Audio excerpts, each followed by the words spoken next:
Oke, selamat malam Bang Lamhot. Perkenalkan, saya Mevi Mariati Panjaitan dari Universitas Dian Nusantara. Saat ini saya sedang ada tugas kuliah perpajakan terkait pelaporan pajak khususnya di Cortex. Boleh diperkenalkan secara singkat, eh, jelaskan peran sebagai staf pajak di perusahaan. Halo semua, perkenalkan nama saya Lamhot. Sekarang saya bekerja sebagai staf pajak di PT Royal Brewhouse, itu perusahaan manufaktur, khususnya produksi minuman alkohol.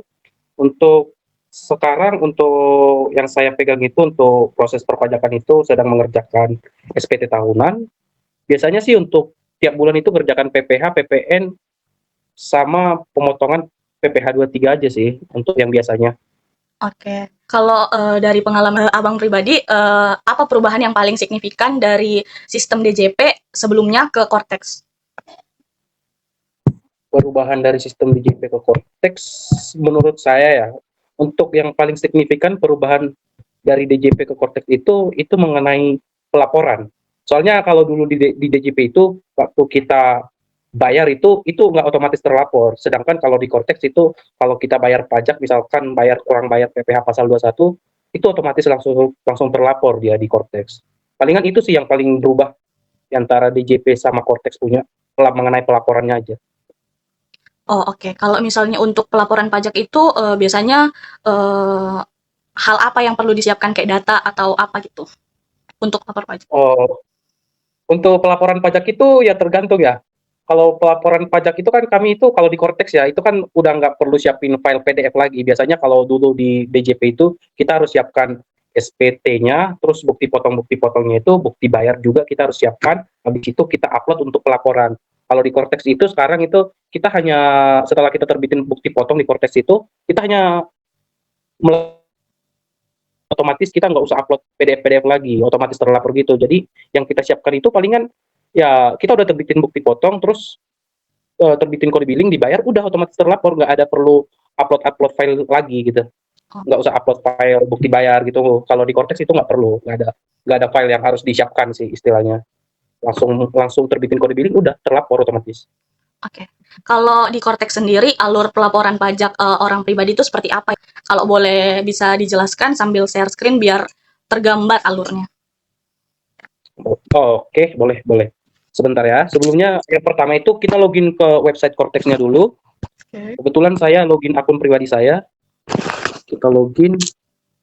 Oke, setelah kita login itu bakalan muncul itu eh, seperti ini. Mungkin lebih jelasnya kalau kita buka melalui laptop. Kebetulan saya dari HP yang nggak bakalan beda jauh. Muncul seperti ini. Kita klik tanda garis 3 paling atas. Itu bakalan muncul layanan seperti ini. Untuk pelapor kita klik surat pemberitahuan atau SPT. Habis itu setelah kita klik ada itu pilihan surat SPT. Kita klik, dia bakalan muncul seperti ini. Kebetulan 2025 saya udah lapor, tapi untuk pelaporan normal biasanya itu kita bakalan buat SPT. Ini contoh ya, misalkan pelaporan normal, kita klik buat konsep SPT, habis itu kita masuk ke PPh orang pribadi. Kita klik PPh orang pribadi, habis itu di bawahnya itu ada lanjut, kita klik lanjut, kita pilih SPT tahunan, klik periodenya, pilih Januari sampai Desember, habis itu lanjut. Ini kebetulan punya saya udah dilaporkan yang normalnya, makanya muncul di sini keterangannya pembetulan. Biasanya kalau belum pernah dilapor, di sini bakalan muncul statusnya normal di model SPT-nya. Oke, ini kita bakalan masuk ke menu pelaporannya. Menu yang sudah terlapor, klik SPT dilaporkan. Ini bakalan muncul di sini.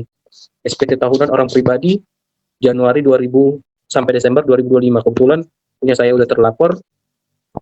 Kita bisa klik tanda mata paling kiri untuk ngecek apa saja yang diisi sebelum melakukan pelaporan SPT tahunan orang pribadi.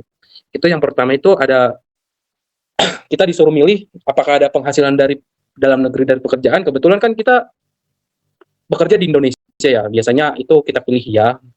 Kalau yang dapat bukti potong 1721A1 ya pilih ya, otomatis nanti dia bakalan muncul. Soalnya yang Cortex sekarang itu udah otomatis langsung kedeteksi sih berapa penghasilan kita setahun atau penghasilan kita sampai cut off gitu. Misalkan kita kerjanya dari Januari sampai Maret, itu di cut off Januari sampai Maret diterbitin 1721 A1-nya, ya muncul otomatis penghasilan 3 bulan tersebut. Ini kita kebetulan punya saya itu kemarin kerja Januari sampai Juli kalau nggak salah Juli. Makanya muncul penghasilan sampai Juli di sini. Selanjutnya di bagian 1B penghasilan dari dalam negeri usaha lainnya. Maksudnya itu kalau kita nggak ada pekerjaan dari sampingan gitu, kalau nggak ada ya pilih tidak ya.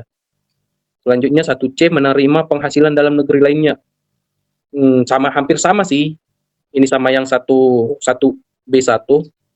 1D penghasilan dari luar negeri tidak. Selanjutnya itu bakalan ke total semua penghasilan kita ke bawah.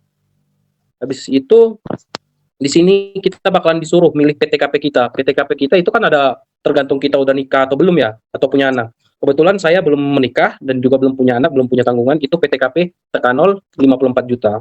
Selanjutnya itu bakalan penghasilan neto kita bakalan mengurangin PTKP kita. Otomatis kan punya saya penghasilan neto saya itu 38 juta. PTKP saya itu lebih besar. Otomatis itu tidak ada pajaknya punya, PKP-nya itu 0 otomatis di Cortex. Itu ke bawah itu bakalan ada kelihatan 0 semua, PPh terutangnya pun 0, kredit pajak juga 0, STP, kalau STP itu tagihan punya, kita nggak ada STP PPh 25. Selanjutnya itu pengisiannya itu harusnya itu tinggal harta sih. Sebentar. Ini seperti ini. Untuk pengisian harta itu ada di L1. Di sini ada harta tahun terakhir. Ini ada pengisian harta, biasanya itu kita yang wajib dilaporkan itu biasanya harusnya uang tabungan atau uang tunai sih. Kebetulan kemarin saya ada lapor uang tunai 2025 itu cuma 2 juta sama 5 juta. Itu tergantung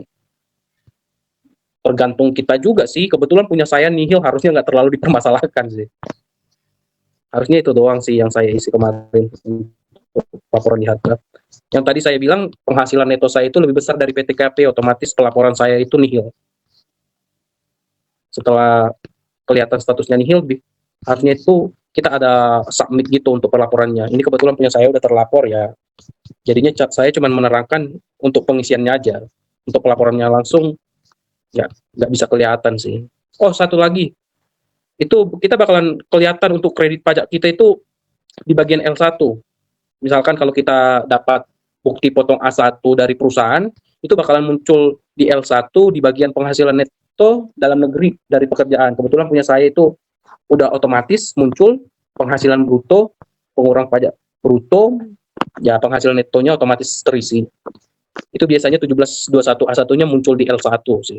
Ini bakalan 1721 A1-nya bakalan muncul di depan juga, senilai total penghasilan netonya di induk bakal muncul dia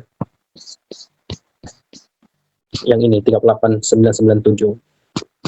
Udah sih itu doang sih untuk pelaporan SPT PPh orang pribadi kalau misalkan dia nihil ya. Kebetulan yang saya terangin ini untuk PPh orang pribadi yang nihil, tidak ada kurang bayar. Kalau kurang bayar ya biasanya itu ya kalau dia memiliki penghasilan lain-lain sih. Kalau penghasilan dari satu perusahaan doang biasanya itu dia tetap nihil, soalnya perusahaan udah input, udah potong langsung dari gaji dia. Itu aja sih. Kalau misalnya untuk harta itu kalau tahun sebelumnya saya punya cuman uang aja terus ada penambahan, itu gimana Kak? Apakah ditambahkan atau harta uang tunai atau tabungan? Kayak misalnya ada penambahan harta di tahun berikutnya, itu hartanya nambah. Boleh kasih contoh hartanya itu apa? Misalkan hartanya. Misalnya rumah, tuh. Misalnya kalau kamu punya rumah, biasanya kalau rumah itu bakalan nggak mungkin tiba-tiba muncul rumah, tapi penghasilan kita tetap kan? Oke. Itu bakalan orang pajak bakalan pertanyain, kok tiba-tiba tahun depan ada rumah tapi penghasilannya masih tetap, bakalan minus dong. Hartanya itu dari mana? Misalkan, tiba-tiba muncul hutang pinjam dari bank terus beli rumah, itu bakalan muncul di harta tuh. Bakalan muncul di L1 bagian hutang. Tapi ada juga kita dapat rumah, beli rumah itu melalui penghasilan kita juga sih, tapi itu bakalan bakalan kelihatan juga sih kalau misalkan sebelum tahun sebelumnya kita cuman punya tabungan misalnya 1 juta, terus uang tunainya 1 juta, tiba-tiba muncul rumah 100 juta, tapi nggak punya hutang, itu bakalan nggak nggak masuk akal kalau dipajak. Itu nggak bakal masuk akal. Dengan uang segitu tiba-tiba punya rumah 100 juta, kamu dari gaji juga nggak nyampe 100 juta tiba-tiba ada rumah, nggak masuk akal kecuali kamu ada pinjaman ke bank. Orang pajak itu bisa ngecek sih gitu. Oh, Nah, kemungkinan kalau kamu masukin harta, ya kalau kamu beli cash ya harus ada penghasilan lain-lain gitu yang nambah penghasilan lain-lain. Kalau enggak masukin harta itu kalau warisan biasanya itu bebas pajak sih kalau warisan warisan punya. Tergantung soalnya tergantung orang yang pertama itu sudah bayar pajaknya apa belum, udah beres rumahnya itu udah perpajakannya udah beres apa belum.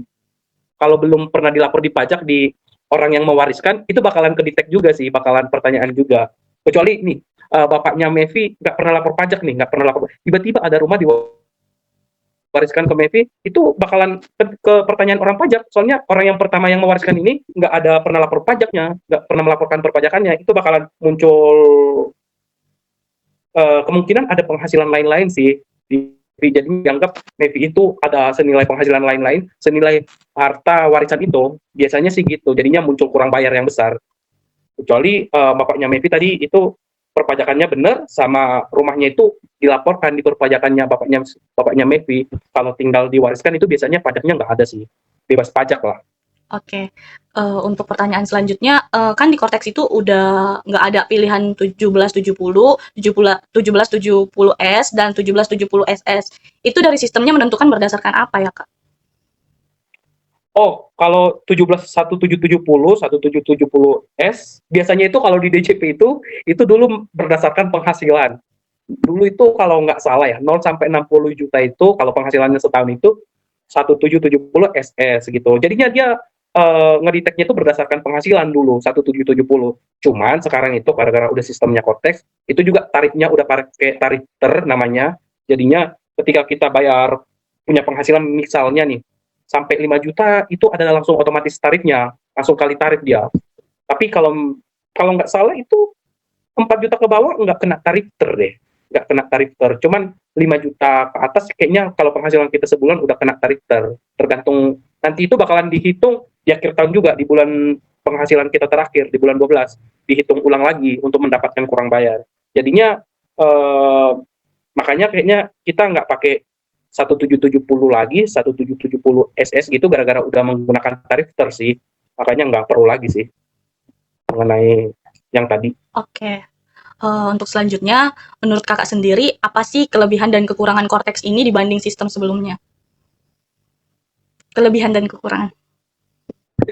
Kalau untuk kelebihan di Cortex dari sistem sebelumnya, dari sistem DJP, kalau di Cortex itu digabung semua sih, digabung semua untuk perpajakan gitu. Kalau dulu kan di sistem sebelumnya itu di DJP itu hanya bisa lapor PPH sama PPH orang pribadi atau PPH badan.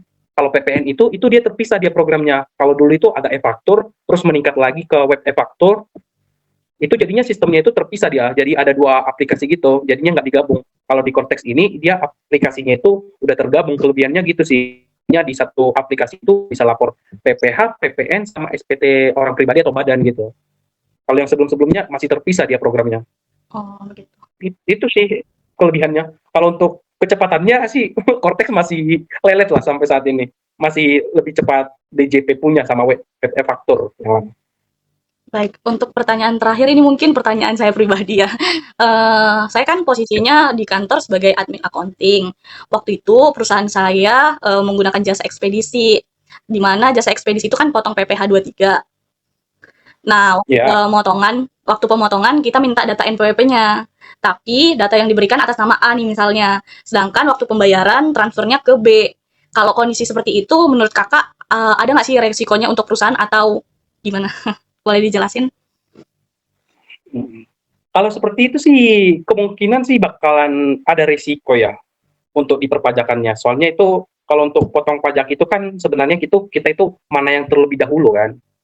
Kalau pembayaran lebih dahulu kita bisa terbitin bukti potongnya.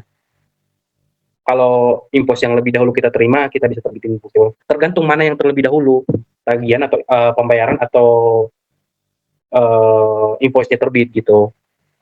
Tapi untuk di perpajakannya itu harusnya itu jadi suatu saat bakalan bermasalah sih, soalnya apalagi nanti si misalkan kita diterbitin faktur pajaknya, faktur pajak ekspedisinya, misalkan faktur pajak pengirimannya gitu, jadinya kita ada terbitin bukti potong ke A misalnya, ke A, tapi yang bayar itu kan masukmu si B kan, kita terbitin bukti potong ke A, kita kerja ke si A, terus yang bayar si B, kita bayarnya ke si B, kita yang bayar kan tadi, kita yang bayar ke si B, otomatis kalau si B kita bayar ke si B, orang si B bisa jadi terbitin faktur pajak ke kita, tapi kita nggak pernah ada nggak pernah gunain jasa si B, bisa jadi si B ini suatu saat bakalan dipertanyain, kalian ngasih jasa ke kita itu apa? Kasih jasa ke kita, soalnya di invoice di orang itu nggak ada kita terbitin bukti potong PPh 23, tapi terbit faktur pajak gitu. Terbit faktur pajak, terbit tagihan dari si B, tapi kita terbitin bukti potong ke si A. Jadinya masalahnya itu bakalan muncul di si B sama di kita sih. Soalnya kita salah, ibaratnya jadi kayak salah potong gitu. Salah potong. Kita udah terbit faktur pajak sama pembayaran dari si B, tapi kita terbit bukti potong untuk jasanya itu ke si A. Itu bakalan masalah sih suatu saat nanti. Kalau secara internal sih bisa nggak masalah secara internal, tapi kalau secara pajak sih itu suatu saat bakalan temuan sih. Temuan kalau pemeriksaan sih suatu saat bakalan temuan juga sih. Oke, Kak. Makasih udah jawab beberapa pertanyaan aku. Kurang lebihnya mohon maaf. Terima kasih, Kak.